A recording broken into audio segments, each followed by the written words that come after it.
nosso primeiro convidado é o professor Jonatas Manzoli, que é graduado em Matemática Aplicada Computacional aqui no IMEC e em Composição e Regência.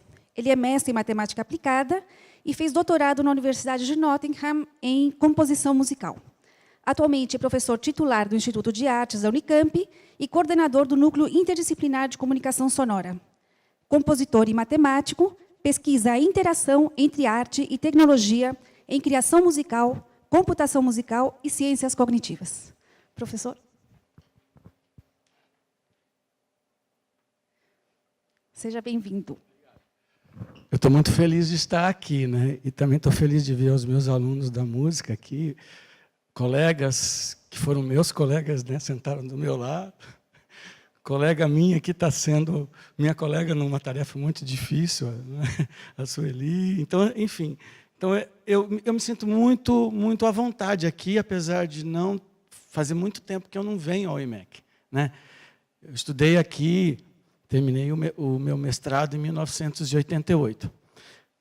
Aí, quando você falou para mim, faz a palestra, eu acho que a gente vai ficando velho, a gente vai entrando num ciclo assim, de querer ver as coisas como elas aconteceram, né? Na realidade, eu acho que a vida é a coisa mais importante de tudo que a gente faz. Depois as outras coisas vão acontecendo. E eu gostei muito da forma como o texto, da intenção do que são essas palestras, me identifiquei.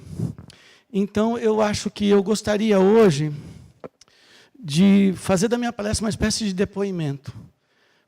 Menos do que uma palestra para mostrar ou demonstrar qualquer coisa, né? Ou que façam algum sentido maior do que a própria experiência de ter feito isto, de ter passado por isso.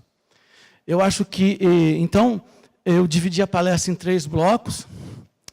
Eu não tive tempo assim para preparar do jeito que eu gostaria, mas eu sempre preparo, eu não gosto de falar de improviso. Então, os 3 blocos são uma retomada do problema que eu resolvi aqui quando fazia o mestrado e uma projeção desse problema hoje, né?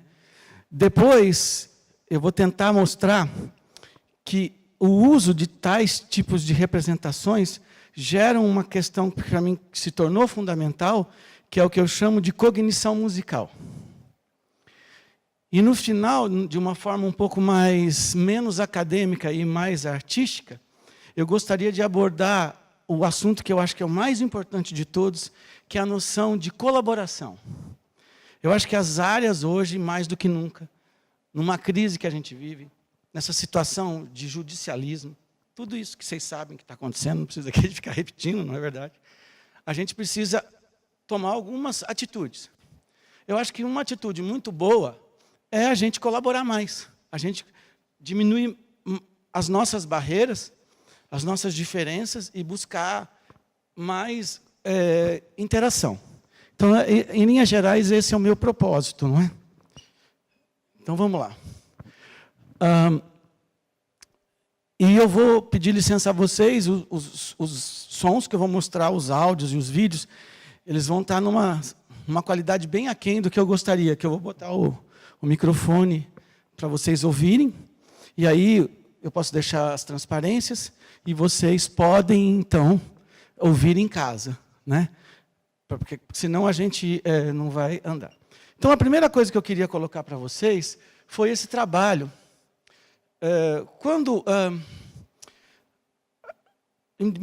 Entre 2015 e 2016, a gente gerou um processo de repensar, ou falar um pouco sobre o que eram os 50 anos da Unicamp.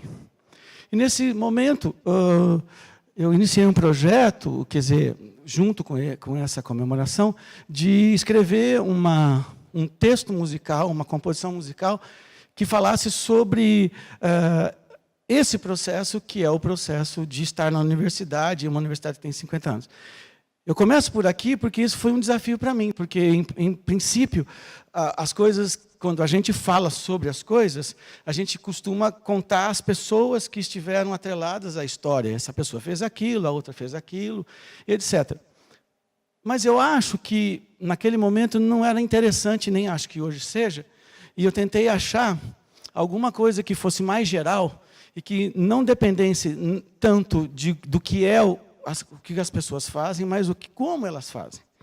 E, nesse sentido, eu achei que o assunto mais geral no qual nós estamos envolvidos aqui, independente de onde nós estamos, é a ideia de criar. E a criação num sentido bem amplo. Então, eu busquei como referência para esse trabalho um texto bem antigo do Graham Wallace, que eu recomendo para quem... que meio que tenta descrever o processo criativo, ou como as pessoas criam coisas em 4 etapas. E o Graham Wallace vai falar de preparação, incubação, iluminação e verificação.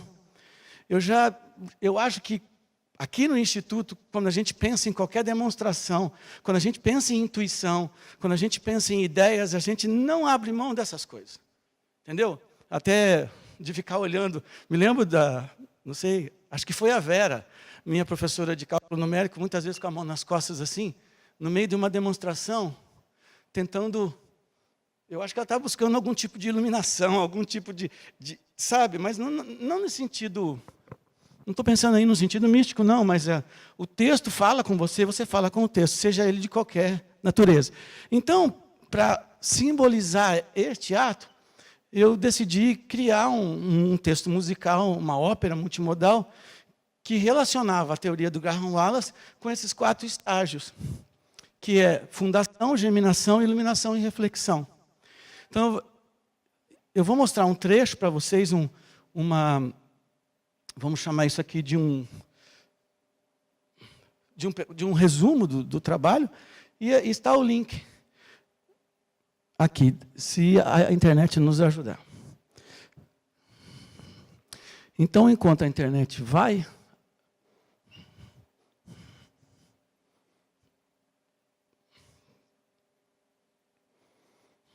Ok. Vou fazer de outro jeito. Porque eu também quero falar um monte de coisa e em 1 hora vai ficar muito apertado. Então, vou fazer assim. Eu vou deixar as coisas em buffer, vou continuar, e aquelas que eu conseguir depois recuperar, eu passo para vocês, e as outras a gente assiste depois, offline, em outro momento. Quando vocês quiserem. Então, vamos lá.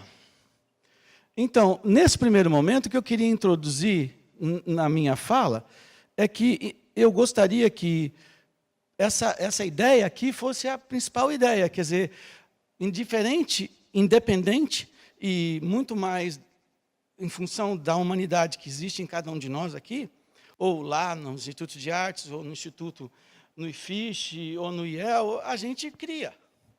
E criar é uma coisa bacana, importante, eu acho que faz parte da natureza humana. Agora, dada essa mensagem, né, eu vou tentar dividir essa ideia de buscar a criação no sentido de trazer 3 aspectos. O primeiro aspecto é o estudo da orquestração, que é uma disciplina que eu voltei a ministrar agora, recentemente, né? E foi o meu mote de estudo quando eu fiz o mestrado aqui no IMEC. Então, vocês vão ter que usar a imaginação de vocês, porque eu ia mostrar 3 exemplos, eu gostaria que vocês ouvissem depois, de 3 coisas muito diferentes, que são 3 peças orquestrais. Eu vou meio que comentar, tá? A Sinfonia Fantástica do Berlioz, uma peça chamada Parcelles, do Gerard Glissé, uma outra peça chamada Cantos em Memória de Benjamin Britten, e uma outra peça que talvez seja a que vocês mais ouviram, mais conhecem, que é The Imperial March, de John Williams. O que eu queria mostrar, e eu gostaria que vocês caminhassem vendo, se vocês ouvirem e se dedicarem a escutar atentamente cada uma dessas 4 peças, vocês vão perceber que elas são muito diferentes. Isso não é notável, não é a coisa mais importante. O que eu acho interessante na relação do estudo da orquestração é o que é que faz elas serem diferentes, né? Não somente a partir do ponto de vista do compositor, que também é bacana, e eu acho que esse é o ponto de partida. Então, como é que a gente pode olhar para a orquestração a partir da coisa mais emanente da orquestra, que é mais básica do que os próprios instrumentos, que é o som. Então, nisso eu acho que começou toda a minha trajetória aqui no IMEC e alguma coisa que eu estou perseguindo até hoje.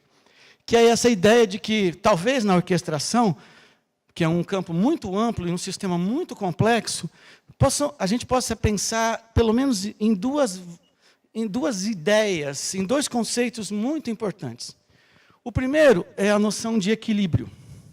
E o segundo é uma outra noção, que é a noção de sonoridade, que talvez, para muitos de vocês, seja alguma coisa abstrata, o que é equilíbrio, o que é essa sonoridade que tanto os músicos falam, o que tanto eles buscam. Então, quando eu estava estudando na graduação, alguns anos atrás, eu também me fazia essas mesmas indagações. E hoje, eu posso dar algumas respostas para isso, mas isso é um tema muito amplo.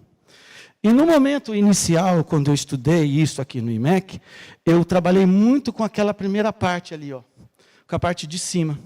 Eu entendi orquestração como um problema de encontrar equilíbrio entre partes de um todo. E aí, para buscar esse equilíbrio, eu parti da ideia de que os instrumentos musicais soando juntos são fontes sonoras com energia sonora, e a orquestração é o ato de buscar um equilíbrio.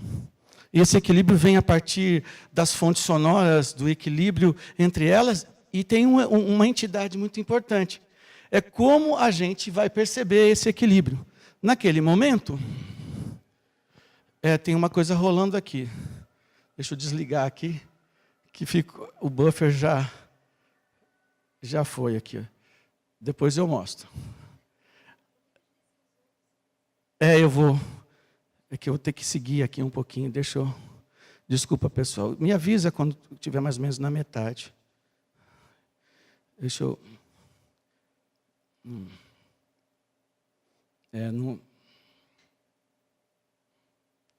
Vamos lá.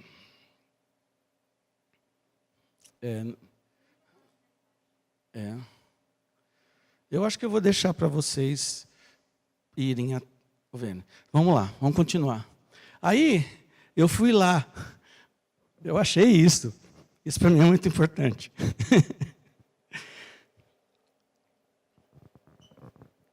Então, de repente, quando é isso aí? Foi 1988, lá no começo do Congresso Nacional de Matemática Aplicada e Computacional, a gente publicou esse artigo.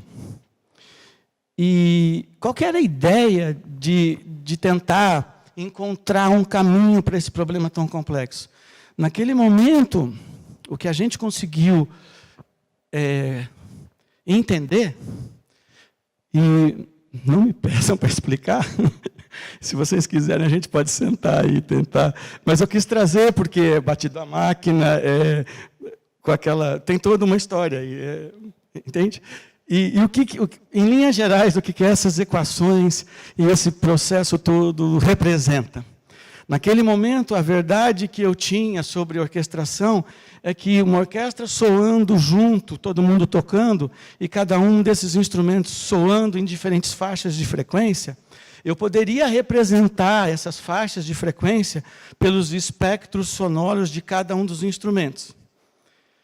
E esses espectros sonoros também poderiam ser aproximados, naquela época, por uma função linear, que faria o seguinte: o pico de maior resposta do espectro faria uma espécie de um telhado.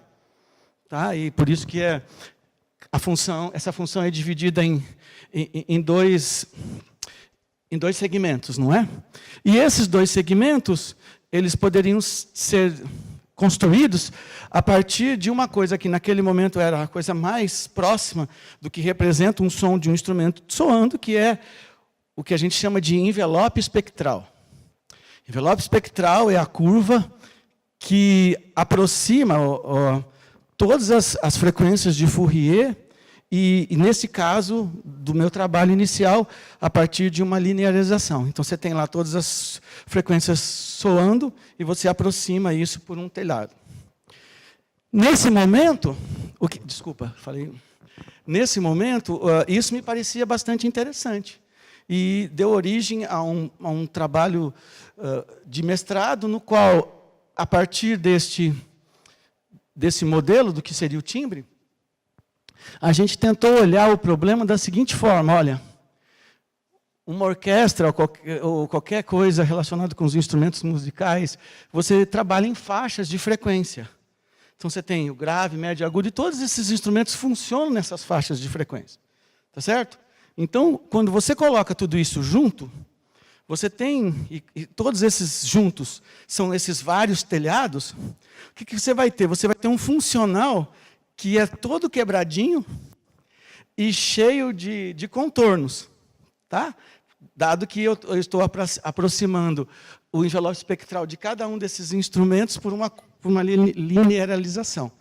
Então, com essa ideia em mente, e imaginando que isso aqui fosse a representação das segmentações dos instrumentos musicais, a gente poderia pensar no seguinte: tentar buscar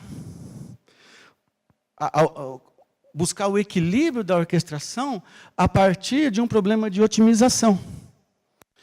No qual que seria a ideia da otimização? Se você tiver alguma orquestra modelo, alguma orquestra da literatura, alguma orquestra que executou algum trecho em algum momento histórico, e naquela época eu usei 2 referências de 2 orquestras históricas, eu podia, então, segmentar para aquela orquestra, eu poderia saber qual era aquele funcional, e poderia, então, trazer aquele equilíbrio daquela orquestra para a orquestra que eu tivesse agora, aquela para a qual eu estava querendo compor alguma coisa. Então, a solução do problema, desse problema de otimização, daria para mim qual é o melhor conjunto de instrumentos para cada naipe, para que eles soem em equilíbrio. Então, isso gerou, né, um problema de otimização, junto com um problema tipo branch and bound, porque as minhas soluções tinham que ser soluções inteiras. Eu não posso colocar meio violino e nem 3,5 flautas. Então, essa foi a ideia. Então, primeiro você busca um ótimo, e na região do ótimo você busca a solução inteira. E foi isso. Então, nesse primeiro momento, isso foi bacana, eu achei que era muito importante, e continuo achando importante, mas a orquestração não é só isso. Ela tem outras questões. E a segunda questão que parece que eu fui aprendendo com o passar do tempo, vem de um fato que as representações musicais, elas evoluíram muito. Eu costumo dizer, espero que os meus alunos se lembrem disso aí, é que a partitura não é a música. A partitura, de forma alguma, não é uma música. E a gente, às vezes, quando tenta relacionar as questões matemáticas e musicais com a música, a gente sempre passa pelo arbítrio da partitura. E aí começa aquelas coisas assim, o compasso é 3/4, a divisão é métrica, não sei o que lá. Todas essas coisas, elas são maneiras de mediar uma coisa que é muito mais importante do que a própria representação. Então, o fato de estudo não necessariamente precisa de ser um tipo de representação. O estudo pode ser as representações ou a interação entre as representações.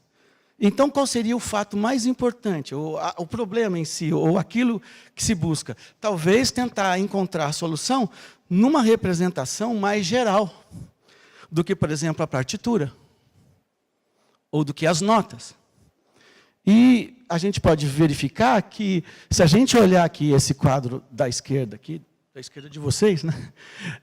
Vocês vão ver que a gente pode olhar desde a tradição oral, passando pelas representações dos sistemas MIDI, gráficos, essa notação tradicional, né? CPNM, algoritmos, espectrograma, todas essas representações, com o auxílio do computador, de modelos matemáticos ou de modelos formais não matemáticos, modelos lógicos, etc., elas convivem hoje. Elas existem, estão disponíveis. Mas, de qualquer forma, a partir da minha experiência, nenhuma delas é a música. Nenhuma delas, elas são suportes para representar um processo maior. Então, o que você pode imaginar é que as representações mediam um fenômeno, e essa mediação ela é passível de estudo. Mas você nunca pode perder de vista qual é o fenômeno. Mas isso também é verdade em qualquer coisa que a gente estuda, em qualquer área do conhecimento. Mas parece que tem muita força, às vezes, a representação musical tradicional como sendo a música. Deixa eu ouvir ou ver essa música e todas essas relações. Com o passar do tempo, eu comecei a me interessar por modelos computacionais que olhassem para a música a partir da noção de processo e, principalmente, a partir do áudio, menos do que a partir da partitura. Não abrindo mão da partitura. Por quê? Porque parecia, ou parece para mim agora, que no áudio, e com uma complexidade muito maior do que a partitura, que seria, olhando do ponto de vista matemático, a partitura seria uma discretização de um espaço muito maior, que é o som, não é? Você poderia ter um pouco mais de acesso a esse universo do qual a partitura faz um recorte. Então, por exemplo, o que eu quero dizer com isso? Quando um instrumento toca uma nota, seja ela qual for, e eu escrevo o dó da chave, lá o dó do chapeuzinho, vocês já devem ter visto, este dó que está ali, que é universal para vários instrumentos, não é o dó do violino, nem o dó da flauta e nem o dó que eu canto. Mas quando eu canto aquela nota, ou toco, ou o outro cara toca comigo, nós dois usamos aquela referência para construir uma outra coisa. E o que a gente constrói depende de outros fatores que não só a representação mediada pela partitura, mas outras coisas que estão relacionadas com a nossa experiência de vida, com aquilo que a gente imagina e constrói com o som. Então, a gente pode dividir esse problema em dois fatores. Um, se aproximar mais do som. E talvez olhar para o som a partir de ferramentas mais adequadas. E outro, pensar como é esse processo imaginativo, como é que se constroem as coisas dentro desse universo. E aí, então, entra o diálogo no qual eu trabalho hoje, que é entre a computação musical e a cognição musical. Né? Esse viés. Bom, então, vou dividir isso em dois fatores. O fator da representação do sonoro a partir de alguns modelos já conhecidos e a evolução desses modelos. Então, esses modelos já conhecidos, que já estavam presentes quando eu fiz o trabalho no mestrado, eles evoluíram para coisas muito poderosas. Isso aqui são duas vogais, isso aqui é uma representação que a gente chama de espectrograma. Eu não sei exatamente qual é a vogal, mas aqui eu deveria ter olhado, deixa eu ver se está aí. Bom, não está, mas de qualquer forma o que vocês podem ver é que aquelas duas entidades que estavam presentes no trabalho do mestrado, que é o que a gente chama da representação em frequência e a representação no tempo, elas convivem juntas hoje e a gente tem muitas ferramentas para ter acesso a isso e para entender sobre isso. Então, o que vai acontecer é que você pode, nessa parte do sonoro, usar uma espécie de microscópio em partes do som. Em vez de ficar pensando somente na nota, mas ir um pouco mais dentro da nota e pensar na energia que gera a nota, as variações energéticas, isso com o modelo físico. Mas pensar também como essa distribuição de energia no espectro influencia não somente o conceito da nota, mas aquilo que o intérprete espera de produzir com essa nota. De novo, esses dois problemas. Então, as ferramentas evoluíram. Então, eu vou aconselhar vocês que ficarem curiosos, eu vou deixar essa transparência, essa ferramenta é muito interessante, a gente tem usado, isso aqui chama-se Sonic Visualizer. Então, é transformar todo aquele ferramental que, na época, eu usava um Itaú Tech, 8 MHz, e eu tive que resolver aquelas equações que vocês viram na mão, porque por aproximação numérica não dava certo, eu resolvi até um ponto e depois aí eu mandei para os computadores e fiquei assim torcendo para ver se dava certo. Isso daqui está pronto aqui. Claro, com outras dimensões e com outros cuidados, mas está aí. Então, é plausível que não somente para o músico interessado, mas para o matemático interessado ou para outras pessoas interessadas em entender o som a partir da imanência do sonoro, quer dizer, como um nível mais próximo de uma representação que dê margem a muito mais especulação, então você pode trabalhar com essas ferramentas. Eu só estou mostrando ferramentas aqui por enquanto, tá? A outra ferramenta legal é o eAnalyze, que é um compositor francês que trabalha com música eletroacústica, e ele tenta fazer no próprio ambiente a conexão entre eu chamo isso aqui de representação simbólica, as notas, e o espectro, que eu estou chamando de áudio, a representação do som. Bom, parece que os dois pontos que eu coloquei no começo estariam... Deixa eu voltar, desculpa. Ok, vamos lá. Eles estariam cobertos, convergindo para uma técnica que eu tenho utilizado agora com os meus alunos, e convido vocês, matemáticos, que querem trabalhar conosco, seria uma alegria muito grande, que é ir na direção dessa especulação do sonoro a partir de ferramentas estatísticas relativamente simples para vocês, matemáticos, e muito complexas, às vezes, para os músicos, mas que criam a seguinte coisa, é pensar que o espectro sonoro carrega informações muito importantes. Mas assim como quando eu quebrei o meu braço, como chama o médico? O ortopedista me mostrou a radiografia e falou assim, ó, tem duas fraturas ali. Eu falei, aonde? Eu acho que o espectrograma, que já é uma compressão de 2 dimensões, não acho, é uma compressão de 2 dimensões, carrega muita informação, mas se você quiser entender alguma coisa daquilo, talvez uma abordagem interessante é fazer uma redução de dimensão e talvez uma redução estatística. Então, isto é o que os descritores de áudio fazem.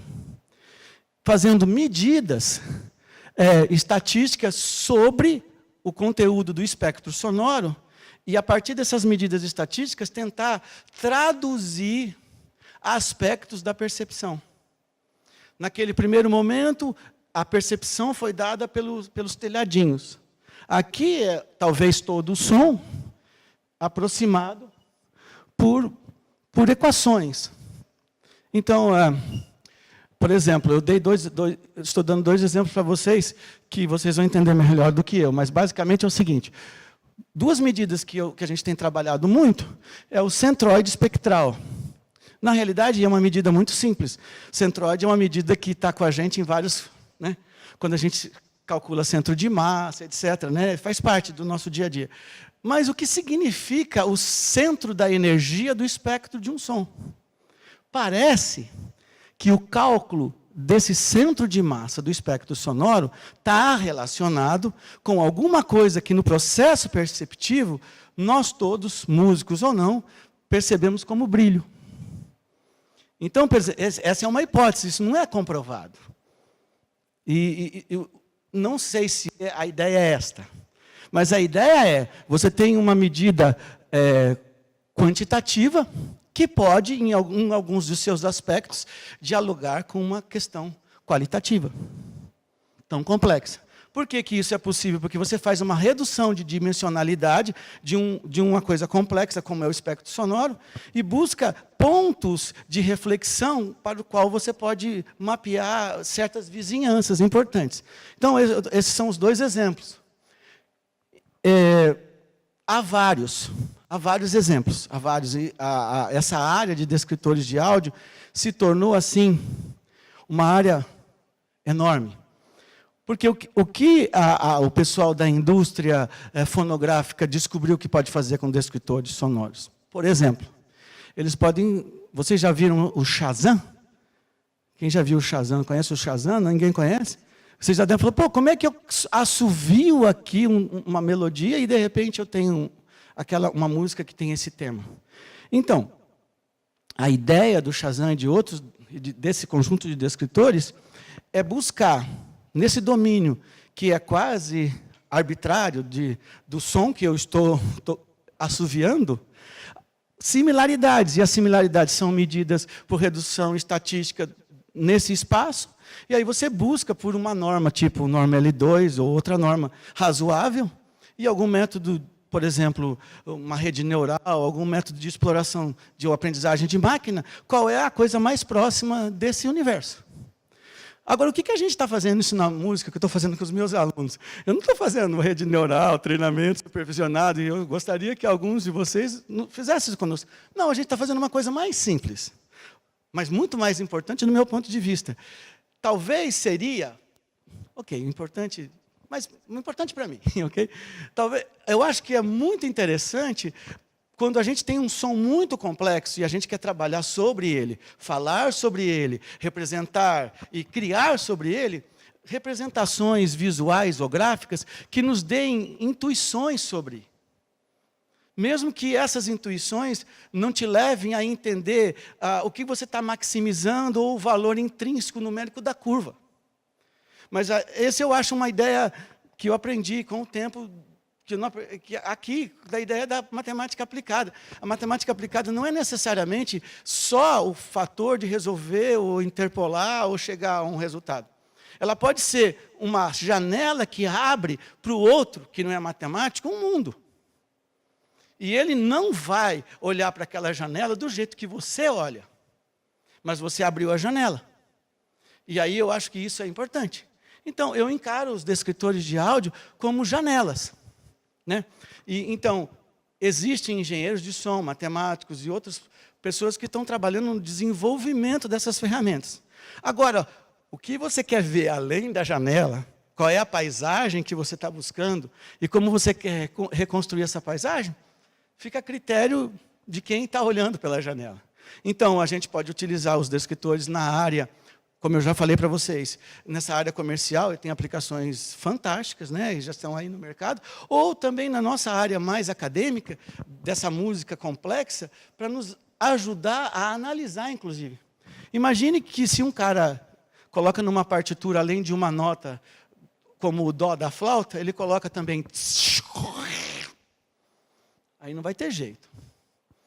Ele pode fazer um risquinho ou colocar alguma coisa que represente isso, mas esse objeto que vai estar junto com o outro som, ele só existe como som por causa da grande complexidade que é controlar um ruído branco, mais um envelope de ataque, etc. E aí você pode representar ele de diferentes formas. Mas a apreensão dele no nível de simbolismo, como é, por exemplo, o simbolismo da nota dó, precisa de outros mecanismos. Então, esse é o dualismo entre essas duas coisas que eu acho que continuam existindo e eu continuo buscando resolver. Né? Vamos lá. Então, isso, desse lado... Como é que está meu tempo? Tá lá. Gente, desculpa. Está lá. Deste lado, a gente chega a um conceito, indo nessa direção, né? Esse conceito aqui, que eu espero que eu não tenha que definir, mas que eu acho que eu intuitivamente tentei trazer, né? Que é a escuta de máquina. Mas aí, se for só escuta de máquina, fica muito chato, porque a gente está usando uma abordagem reducionista para uma coisa muito complexa. Então, eu acho que se a gente se satisfizer com essa definição, a gente perde tanta informação quanto a notação tradicional da música perdeu. Porque a partitura não é a música, e também escuta de máquina não é a música. Então, talvez seja interessante buscar outros aspectos que estão relacionados, que não são esses aspectos, que estão diretamente vinculados às medidas espectrais, a questão da distribuição da energia no espectro, a questão, por exemplo, da acústica, das cordas vibrantes, etc. Olhar o outro lado. Qual é o outro lado? É aquele lado de quem está ouvindo. Né? E aí, eu acho que o que me intriga desde daquele momento que eu comecei a estudar até hoje, é essa referência, né? Essa frase do Leibniz, que é o nosso dono, né, do inventor do cálculo diferencial. Então, música, eu vou traduzir de um jeito, prefiro que vocês leiam e façam a tradução de vocês, mas eu vou traduzir do meu jeito e vocês, é uma aproximação de primeira ordem. Música é o prazer que a mente humana sente quando ela conta sem estar certa ou sem ter noção que está contando. E aí eu podia terminar essa palestra, não podia? E aí não... E aí?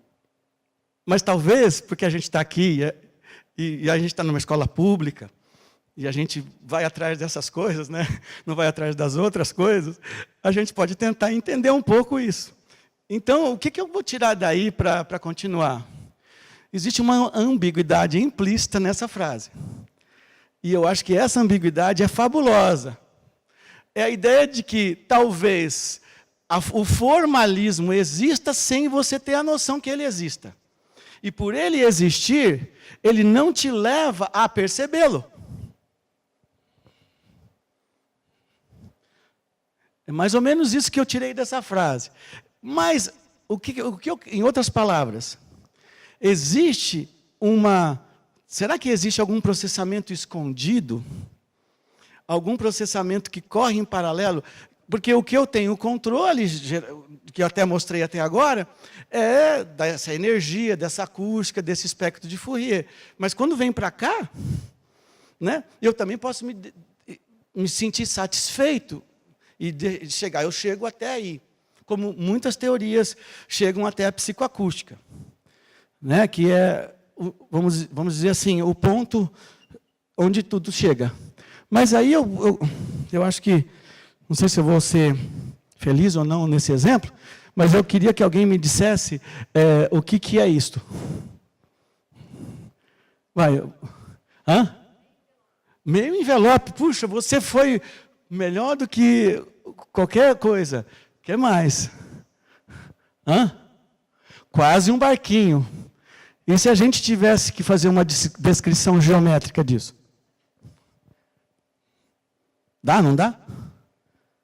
Então seriam o quê? 3 triângulos, eles são quase equiláteros, né? Está mal desenhado, etc. Né? Etc. Mas aí, essa pequena imagem, ela carrega uma coisa importante, ela está cheia de ambiguidade. Ambiguidades essas que todas as colocações que vocês colocaram aqui agora, disseram, todos nós não discordaremos. Todos nós diríamos que é um envelope, todos nós diríamos que é um barquinho, e eu vou dizer para vocês que, para mim, isso é uma pirâmide.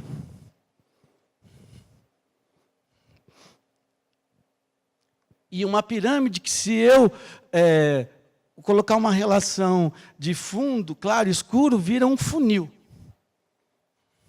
Não vira? Ok?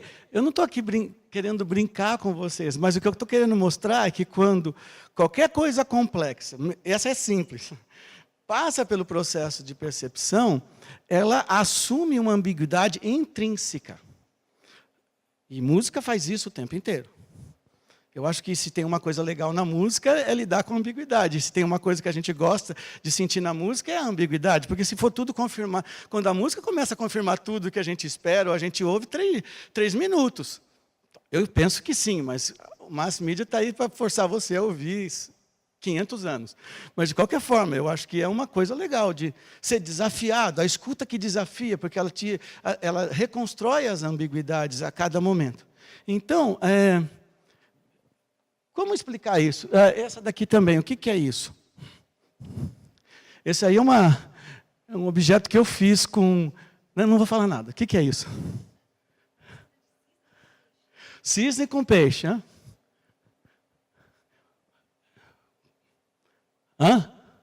Beija-flor. Bom, tem a noção de pássaro aí. Certo? Eu vou dizer para vocês que isso aqui é o gráfico de um sistema dinâmico chamado Boids, que eu interpolei os pontos dos boides com splines cúbicas. Ok, eu expliquei, mas agora, como eu cheguei nesse objeto, foi simplesmente porque eu interagi em tempo real no computador, até conseguir achar a aceleração e o centro de massa desses pontos, a ponto que vamos dizer assim, de construir o que eu achei que era legal, que eu estava querendo dar a ideia de um pássaro. E essas criações eu estou chamando de pássaros de papel. Então, na sua essência, eles têm um algoritmo. Na sua essência, eu posso explicar para vocês como eu fiz, posso passar o programa, mas aquilo que eu vi quando estava interagindo com o programa, e é o que vocês estão vendo agora sem o programa, só estando junto, só construindo. Eu acho isso uma coisa muito importante também para a gente pensar no uso da matemática aplicada. E também na música. Talvez, agora quem sou eu para dizer alguma coisa, mas eu estou aqui, vocês me convidaram. Esses tipos de mecanismos de tempo real ou de interpolação serem utilizados para as pessoas construírem coisas, para abrir espaço para a imaginação.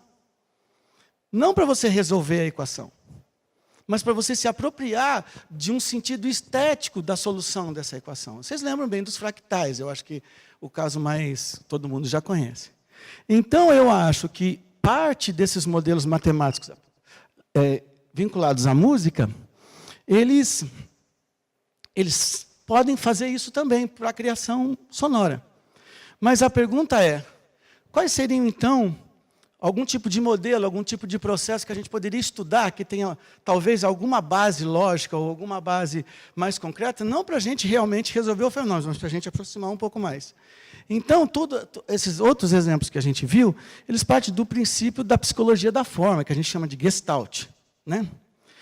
Em 1955, 56, Leonardo Meyer escreveu esse livro, que na época ele foi publicado, e depois ele volta a ser publicado, que vai falar sobre o que ele entendia de emoção e significado em música.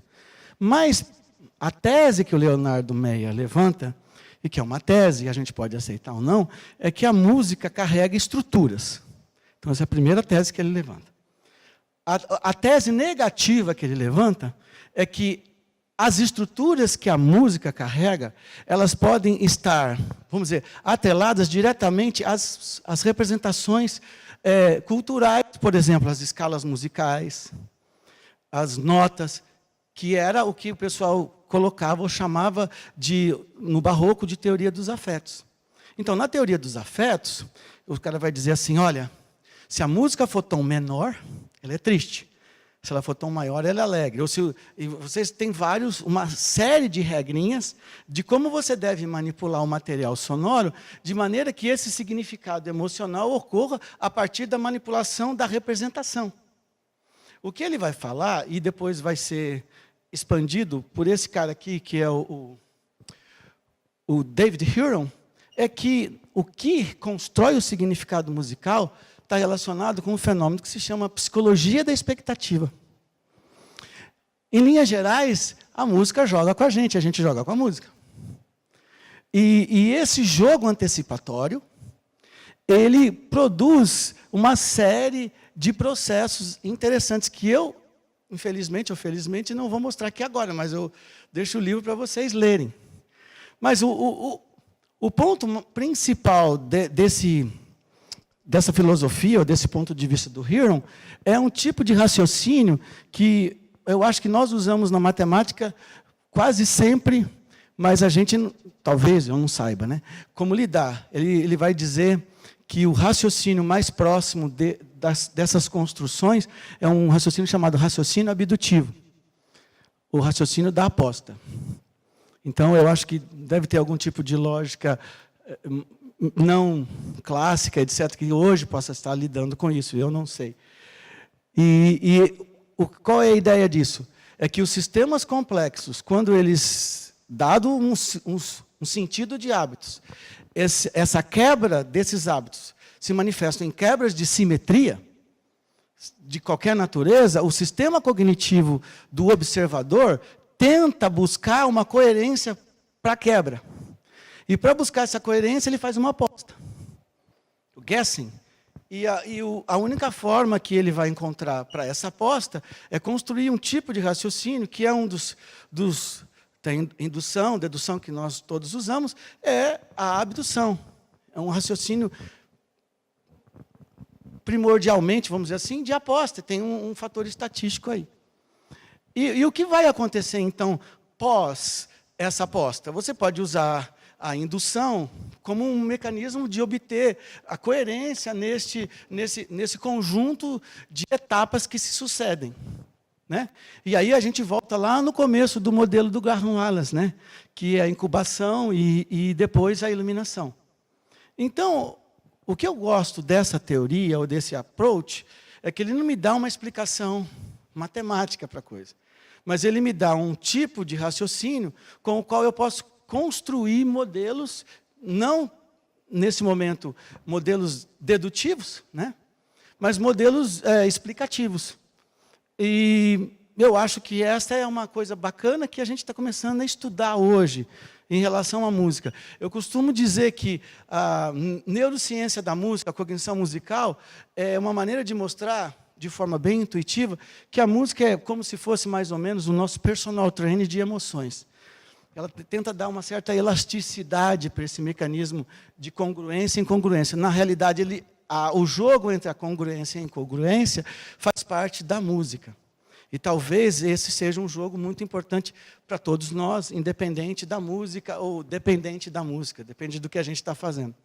Para todos esses estudos recentes, a gente compilou um livro que se chama Language, Music and the Brain, que é tentar colocar várias pessoas numa mesa, e aquelas que têm essa tendência, vamos dizer, mais estruturalista da análise musical centrada na partitura, essas que têm essa tendência mais psicológica, outros que têm uma tendência mais neurofisiológica, e outros como eu, que sou compositor, que ando explorando essas coisas para criar, mas, ao mesmo tempo, ao criar, eu estou colocando ou tirando problemas do jogo.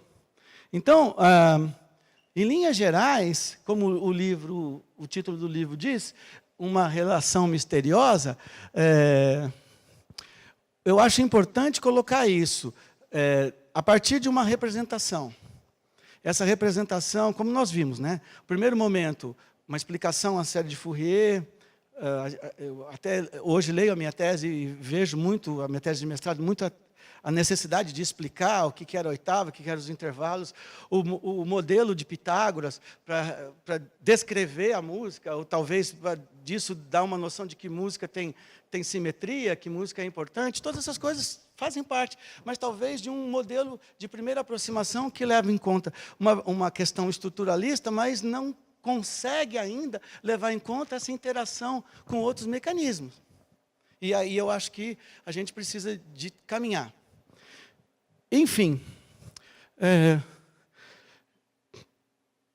eu vou deixar algumas coisas em aberto, não é? Eu vou passar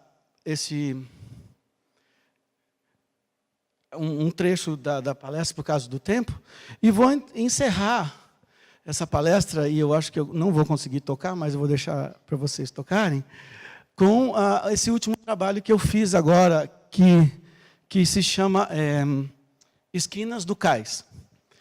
E eu acho que, por que usar esse trabalho para encerrar a minha palestra, uma coisa tão especulativa?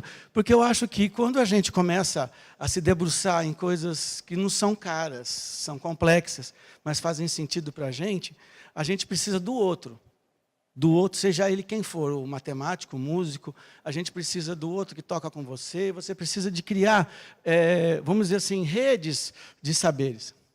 E eu acredito muito nesse triângulo aí. Esse triângulo para mim, é interessante. O que é a apropriação para mim? A apropriação é a capacidade que nós todos, seres humanos, temos de nos apaixonar pelas coisas. Esse apaixonar, para mim, não é aquele romântico. A gente se apropria das coisas. Eu acho que é muito importante isso. Sabe, ter convicções com aquelas coisas. Por outro lado, essa apropriação só não resolve as questões. Porque se a gente não colaborar com as nossas verdades com o outro, a gente não chega a lugar nenhum, a gente continua se apropriando, e até eticamente é uma coisa muito ruim, né? E a terceira coisa que eu acho muito importante para mediar esse jogo é pensar que em qualquer domínio, em qualquer distância, em qualquer proximidade do conhecimento, é necessário usar o processo criativo para poder mediar essas duas coisas, que é uma a tendência de trazer e a outra é a tendência de levar, né? E de trocar o conhecimento. Então, eu gosto muito desse triângulo. Eu vou passar aqui, eu vou tentar voltar, e eu queria encerrar, e depois eu tento tocar, se eu não tocar, vocês escutam depois, com isto, que eu acho que é o que eu gostaria realmente de falar no final de tudo. Que a colaboração entre qualquer área não é um contrato. A gente não assina nada, a gente não põe nada no papel, nem casa. Certo? Tem gente que é casada, no contrato, não colabora, ou seja, em qualquer nível. Nós e os outros somos muito diversos e ricos para sermos definidos por consenso. E acho que o pessoal está tentando fazer isso hoje. Enfim, uma tênue superfície de contato com o outro já amplia infinitamente o nosso espaço de ação. Basta o encontro. Mas a generosidade vem antes do outro.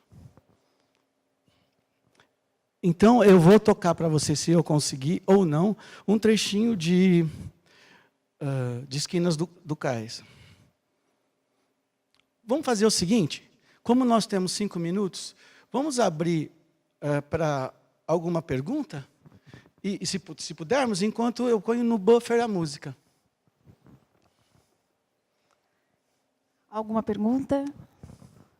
Bom, eu tenho várias, tá? Você foi falando e minha cabeça foi criando diálogos com as coisas que a gente faz. Aqueles descritores de áudio, por exemplo, pelo que eu entendi, a ideia é, de alguma forma, objetivizar a música, que é justamente mais ou menos esse consenso que estava atrás, não é? Porque é o que a máquina percebe e como ela consegue decodificar ou descrever.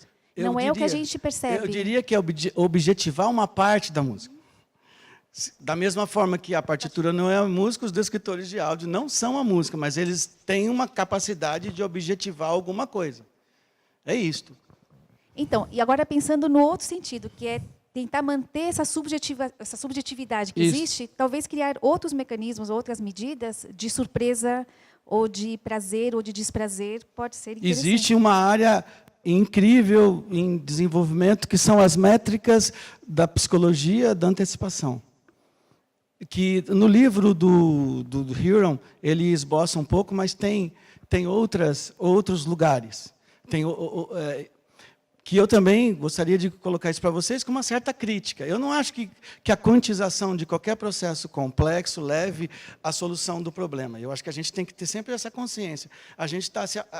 O problema é uma cebola, certo? E a gente pega um pedaço dessa cebola, pica e tempera, pega outro, e eu acho que isso que vale a pena, porque a gente vai continuar sempre aprendendo e construindo modelos. O que eu acho bacana desse trabalho é que poder criar modelos que dialogam com áreas diferentes do conhecimento. Modelos nos quais, se não existir 2, 3 ou 10, você não resolve. Não porque é difícil, às vezes, do ponto de vista da equação, ou porque é difícil do ponto de vista da infraestrutura, é porque ele precisa do outro mesmo, do pensamento do outro, das crenças do outro, para ele funcionar. Mais alguma pergunta? Nossa plateia está silenciosa. Lúcio? Bom, e eu não consegui colocar eu posso deixar para vocês as transparências, né? E aí vocês podem ir nos links, né? E ouvirem e verem. E é isso, então. Eu fico um pouco assustado aqui, porque eu sou engenheiro mecânico e gosto de aplicar as tabelas, não gosto de fazer conta, né? E também sou muito superficial em música, porque eu não concluí meus estudos de música, né? Mas então eu estou tentando entender como é que funciona como uma pessoa de fora, como um leigo. O que eu entendo é o seguinte: o que é essa comunicação, esse raciocínio, como eu interpreto a partir de uma representação matemática do que é o equilíbrio, o que não é equilíbrio, o que é brilhante, o que não é brilhante, né? E isso acho que depende do receptor, né? De quem está na cognição, né? Porque lá na periferia o agradável, o brilhante, ou sei lá o quê, é o funk, essas coisas, né? Lá na época do gregoriano tinha-se uma percepção, e hoje, com o dodecafonismo, já a percepção é totalmente diferente. Tem gente que gosta, tem gente que não gosta, né? Acho que lá no início os monges não iam gostar do dodecafonismo, né? Imagino, né? Mas aonde que eu quero chegar? Eu quero chegar que talvez isso servisse até como uma análise, uma psicanálise de alguém, né? Porque essa expectativa, como é que ele entende, o que vai ser agradável, qual é a expectativa dele para o próximo passo, né? Então talvez seja até uma outra aplicação, né? Resumo da ópera. Não, olha, essa área é bastante nova, apesar de que a especulação do que é a construção da forma como você colocou, essa não objetividade e a relatividade dos conteúdos musicais, eu fico imaginando, eu gosto de música de Pigmeu, eu acho super bacana. E vocês vão escutar, é interessante. Mas o ponto que eu queria chegar é que algumas dessas ferramentas, elas têm sido utilizadas recentemente numa área que está em expansão a partir desses modelos, que é a área de musicoterapia. Então, por exemplo, o trabalho que eu realizo em Barcelona é muito nesse sentido. Quando eu comecei a trabalhar com o pessoal de Barcelona, eles me contactaram porque, de uma certa forma, os modelos de composição algorítmica que eu trabalhava, ou que trabalho, eles poderiam ser utilizados para você colocar certos princípios de organização musical só na sua essência, por exemplo, uma cadência, ou, por exemplo, o uso de intervalos, e você sintetizar o princípio como uma espécie de, vamos chamar isso de princípio ativo. Então, você pode pensar assim, que o chá de erva cidreira faz bem, mas você não sabe qual é o princípio ativo do chá de erva cidreira. Você pode tentar entender isso, que é uma coisa muito complexa, dividindo e vendo esses princípios ativos. Hoje, tem uma área bacana que está sendo desenvolvida, além de usar esses princípios ativos de indução, esses raciocínios de equilíbrio, como uma parte de cognição no sentido assim lógico, mas usar isso para modular estados mentais de pessoas que sofreram problemas como, por exemplo, derrame cerebral. Então, é colocar, por exemplo, no trabalho que eu faço em Barcelona, que é o Rehabilitation Game System, é colocar o equilíbrio e o desequilíbrio do som, em alguma situação, como um reforço ou não de um comportamento cognitivo. Então, você propõe um jogo, no qual, pela referência do observador, seja ele de qualquer ponto de vista, ele buscar o equilíbrio, por exemplo, de tentar chegar a uma frequência única de uma trajetória de um objeto que vem vindo na direção dele no jogo, diz para ele que parte do corpo dele que está mutilado, porque ele teve um derrame cerebral, continua funcionando. Então, o que ele vai tentar fazer nessas terapias de realidade virtual, usando esses mecanismos? O cérebro dele, a partir desse mecanismo antecipatório, ele vai tentar resolver para ele aquilo que a realidade virtual já passou para ele. Ou seja, normalmente, em terapias mais tradicionais, se a pessoa perde o movimento, manda amarrar o braço que está funcionando e faz força, vai. Então, esse comportamento, ele assume para o cara a dissimetria, ele não consegue, então ele vai forçar a funcionar. Com essas representações mediadas pelo som e pela imagem, você, na representação, isso a gente chama esse fenômeno de presença, né? Você se projeta, você consegue usar a antecipação no objeto representado para mostrar que você consegue. Então, o que você faz? Você coloca, por exemplo, nessa mão aqui, que tem movimento, um sensor que precisa de muito movimento para modificar a posição da bola, e aqui, esse que tem pouco movimento muda a posição da bola, que ajusta a frequência. Quando esses dois membros estão em equilíbrio, quer dizer, lá na representação, esse pouco movimento aqui, ele se ajusta ao muito movimento de lá. E essas duas coisas juntas geram uma representação coerente. E aí a antecipação serve como um mecanismo de reconstrução dessa representação do corpo em relação ao que foi perdido. Então, é fato mesmo, é possível. São coisas... Quer dizer, e aí a gente continua não entendendo a música. Eu continuo não, mas que esse mecanismo pode ser utilizado dessa forma, pode. E se vocês quiserem procurar, já é bastante conhecido, terapias de realidade virtual, ou sound terapias usando interação, ou RGS.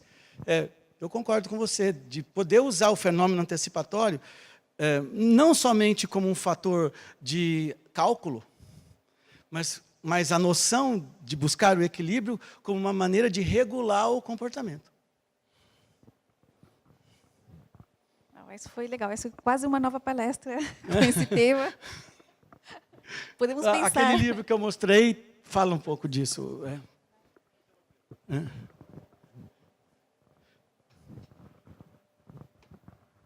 Bom, a gente foi colega de graduação. Então, hoje, né, na posição que você está, lá na música, a parte matemática, o quanto você ainda usa? Se eu sei resolver equações... Não nesse sentido de... Se a gente sair daquele paradigma que matemática é o cara que faz as contas no final do bar, e se é o cara que sabe resolver a equação, se vocês abrirem mão disso, eu acho que eu uso tudo. Não é nesse sentido. Mais amplo, Jonathan. Não, sim, mas é isso que eu estou querendo dizer, no sentido mais amplo. Eu acho que a intuição matemática é tão importante quanto a intuição musical. E eu acho que essa é a coisa mais difícil de trabalhar. Eu espero que eu tenha me construído aqui com isso. Só complementando a pergunta do Lúcio, assim, sendo bem objetivo, assim, que sub-áreas da matemática você usa nesses diferentes modelos que você mas aí eu posso por exemplo, tentar. Você comentou no começo de coisas envolvendo equações diferenciais. Então, eu acho que a área da matemática... Alguma coisa de matemática discreta, por exemplo? Então, grafos, eu posso colocar. Posso colocar com... Acho que a coisa mais importante para mim, hoje, a partir da resposta que eu dei para ele, de outras coisas que eu tenho trabalhado, a área da matemática que a gente chama de sistemas dinâmicos. Eu acho que isso, para mim, é um raciocínio muito importante que eu tenho usado e tenho trabalhado com os meus alunos. Então, quando eu falo de equilíbrio, porque essa questão de equilíbrio no tempo, desequilíbrio, eu acho que quando eu tento explicar, eu uso raciocínios de sistema dinâmico. E uma outra coisa de sistemas dinâmicos complexos que eu acho importante para mim hoje é a noção de emergência. Então, quando eu falo que essas coisas combinam e ao combinar, elas chegam a um equilíbrio, uma maneira talvez de entender esse equilíbrio é como um processo emergente num sistema complexo. Só que eu não sei resolver e nem como representar, mas ferramentas que eu uso, por exemplo, a gente tem usado gráficos, tipo gráficos de Poincaré, né, para mostrar, por exemplo, recursividade. Então, usar recursividade como uma referência de construção de coerências nesses sistemas complexos. Por exemplo, se você pega dois descritores e essa recorrência do brilho ocorre, você pega uma obra, né, põe essa obra no tempo.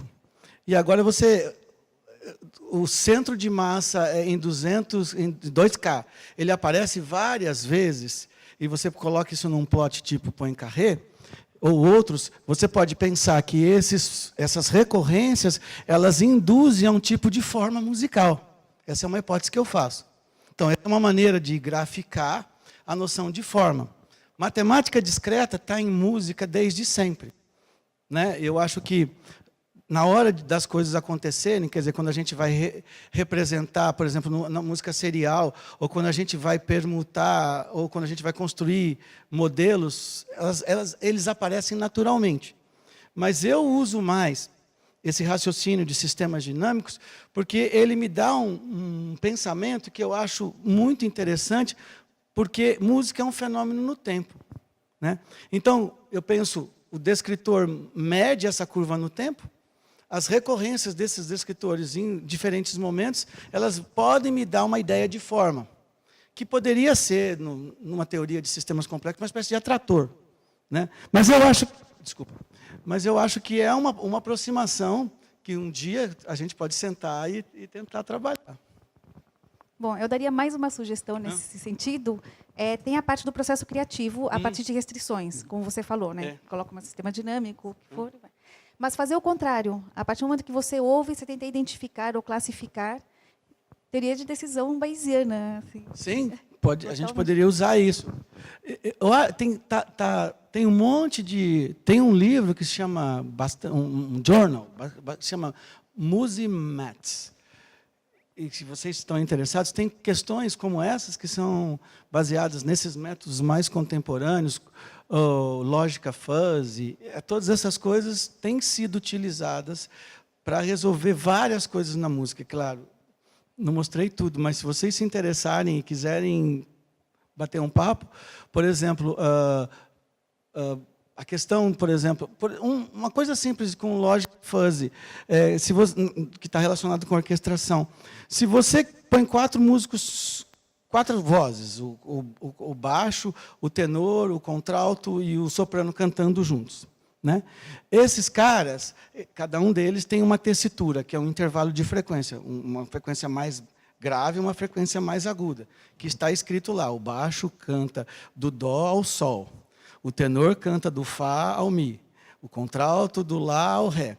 Quando você pega uma pessoa, que não é o que está escrito no tratado, ela pode cantar, o baixo pode ter a nota Fá sustenido, e que não é o Sol, etc. Então, uma maneira de representar isso que tem sido utilizado nos primeiros momentos é usar um critério de pertinência tipo trapezoidal para determinar a região de frequência onde as vozes cantam num coro, por exemplo. Então, claro, que tem notas que qualquer baixo canta. Então, ok, todo cara que é baixo, que tem a voz baixa, vai cantar. Então, se você estiver lá... Vocês estão visualizando comigo? Você tem aquele trapézio, que é tradicional. Eu estou pegando aqui um modelo muito simples. Agora, quando você coloca todo mundo cantando junto, nas suas diferentes regiões, e você superpõe esses trapézios, então você tem uma função de pertinência, que é a soma desses trapézios, que descreve localmente onde cada coisa ocorre. Uma coisa que você pode fazer é, se eu te der uma coisa embaralhada de notas, assim, dou um saquinho de notas, aí, todas de qualquer registro, e eu quero distribuir para as vozes, eu teria que usar essa função bayesiana, ou não, esse critério de decisão, para localizar qual é a melhor região.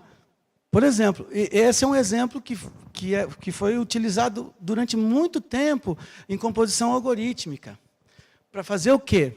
Para não deixar que a decisão de onde cada coisa deve soar fosse simplesmente tão burocrática. Soa que, quando você implementa isso na prática, há pessoas que não seguem esse padrão. Então, você pode pensar num algoritmo que vai olhar, caso a caso, aonde existem as possibilidades. Mesma coisa vai acontecer com o espectro. Eu dei esse exemplo por vós porque eu acho que é bem fácil de visualizar. Da mesma forma, quer dizer, naquele modelo que eu fiz no mestrado, em vez de eu ter determinado, tendo em vista que as notas, por exemplo, que tem gente que consegue estender tocando a extensão do saxofone, e eu fiz uma aproximação linear e cortei isso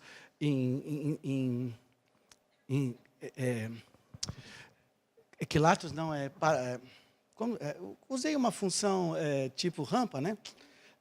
Rampa não, uma função escada, exato, obrigado.